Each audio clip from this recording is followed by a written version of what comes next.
மக்களுக்காக செய்தோம் என்று சொல்வதற்கு மோடியிடம் எதுவும் இல்லை.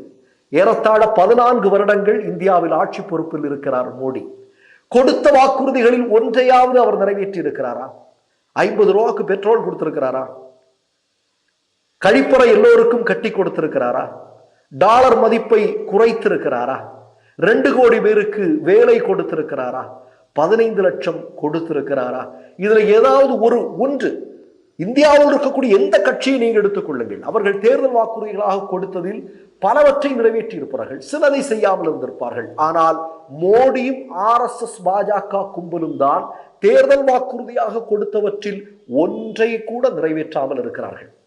உங்களுக்கு எல்லாம் நன்றாக தெரியும், ஏற்கனவே ஒரு பதிவில் சொன்ன நான், கடந்த 2019 பாராளுமன்ற தேர்தலில் முதல் 100 நாட்களில் மோடியும் அமித்ஷாவும் RSSம் சேர்ந்து என்ன ஆட்டம் போட்டார்கள். GSTயை கொண்டு வருகிறார்கள், டிமானிட்டை